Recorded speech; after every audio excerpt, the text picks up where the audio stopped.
narito na naman tayo para sa isang napaka-sweet at nakakakilig na love story nila Kalingap Edu at Ate Viancy. Ulat mo ay aking makilala. Para sa pagpapatuloy ng ating love story ay dumayo ang Kalingap team para kay Ate Viancy dahil meron silang pupuntahan ngayong araw na sobrang halaga. Ito nga ang pagpapatuloy ng kanilang pupunta sa amusement park. Sobrang layo talaga ng kanilang binyahe dahil halos 10 oras daw sila na bumiyahe patungo sa kanilang pupuntahan. Nung sila ay umalis ay may liwanag pa. At nung makarating sila doon ay talagang gabi na. Kaya naman sana ay worth it talaga ang kanilang pag-alis at yan ay mapapatunayan natin sa video na ito. Marami din tayong magsusubaybayan ng mga kilig moments ng EDC Love Team, kaya naman yan ay inyong aabangan.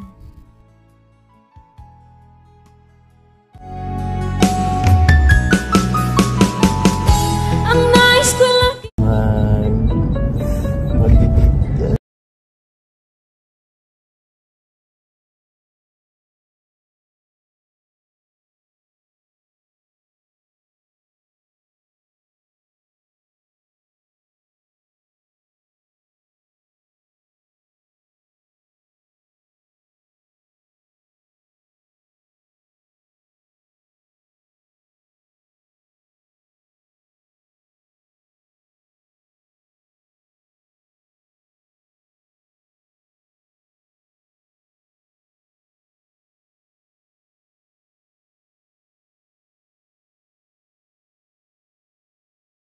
bukas na lang po kami magala kasi gabi na. At antok na ang lahat eh, wala nang energy.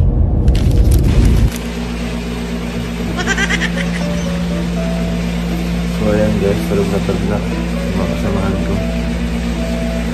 So guys, ito kami. Tapos si Beyonce ay sa kabila, solo lang.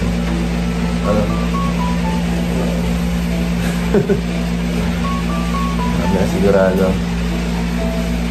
sana mag-enjoy sila lahat sa gawin natin.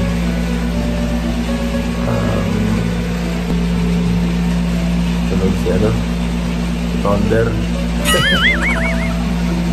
kung ano ako'y tanggap mo na, hindi ka rin nag-alinlangan pa. Kilig overload talaga ang mga nangyayari kahit hindi pa man din sila nakakababa ng sasakyan.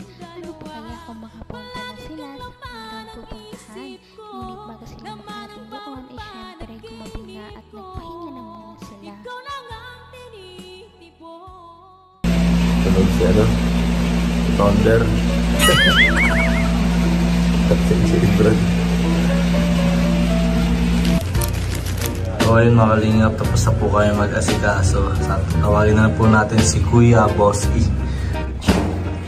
Ay Kuya, tara na Kuya at nakasikaso na po kami. Nasilip mo na ba? Si wifey mo? Na ba yun? Di ko na lang kung nakabihis na siya eh. Wala, tinanggal na namin yung mga gamit namin, binaba ko na yung maleta. Mga alas din sila pati eh. Dapat tanda na tayo kasi nag-ahabol din tayo sa oras. Ngayon eh, hindi naman tayo dito. Mabisita lang talaga tayo dito eh. Hindi naman tayo talaga ma-stay. Dito naman tayo. Gusto ko lang talaga dito makita yung lugar at na-miss ko na ito lugar. At sa siyempre, para makita rin yan. Room service! Galit! Room service!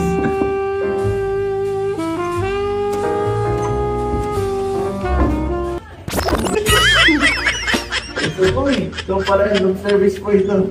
Dito ka pala nakatira. Pasok na. Okay ka lang dito?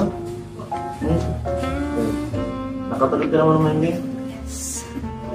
Atensya na ha, dito lang tayo natulog kasi yan lang kinayanan ng budget ko eh.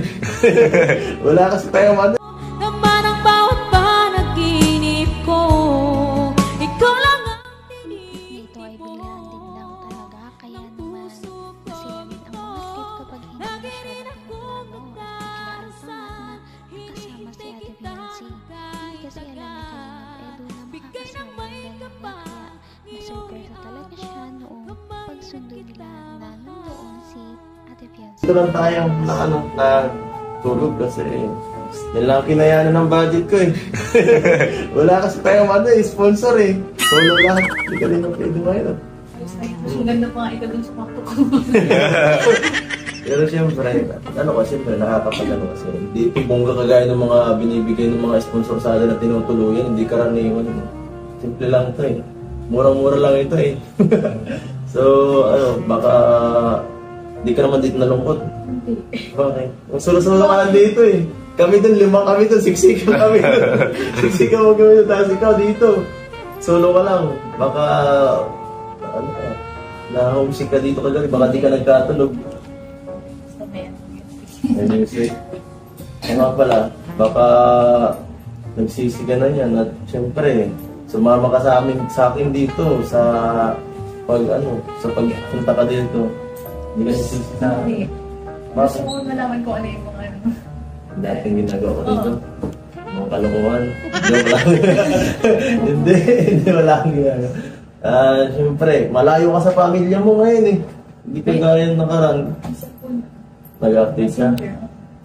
Buti naman. Update na. Baka ma-miss ka ng pamilya mo eh. Siyempre, baka ngayong taon, baka dito ka magbagong taon.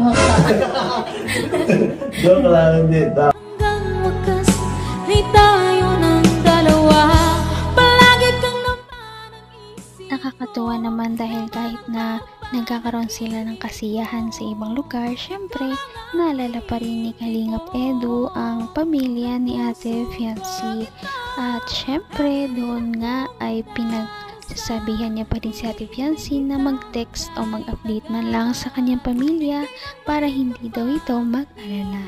Napaka-sweet. Maging magsama ang panahon naman. Sana magsama pa na, sana maging perfect ang lahat. Kasi, naku, baka mapahiya ako eh. Sabi ko pa naman sa'yo, maganda dito. Pero mukhang, yung entrada pa lang kagabi, sablay na eh. Doon pala sa sentro, parang di ba nagustuhan ako eh. Si Romel may kasalanan doon, si Romel. Pero may kasalanan eh. Pero kuya, Sabagay ha? ang ganda ng suot nyo ngayon ah. Grabe. Parang Sigurado naka-black ka ba kasi ma-rides tayo eh. Sigurado baka mag-taxi ka ng damit. Hindi ka mahiraman yan. Sigurado may jacket naman ako, papahirap na lang kita. Papahirap na balik, papahirap na lang. Tara. Hanggang gantong oras na lang tayo. Ay. Sige na. Paglibat ka. Isang taon titira dito. Ano na yun?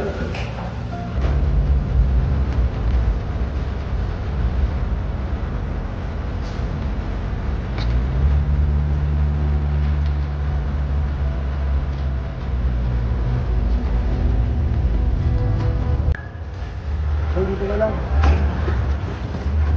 Ako, iwan. Ay, nako.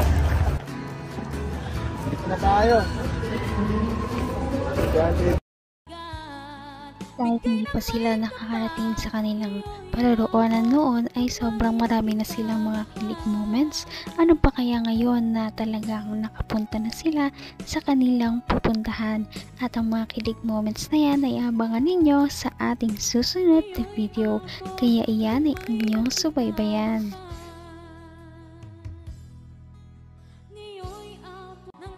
Napaka-sweet talaga nila at napakabait ng tambalang ito kaya maraming sumusuporta.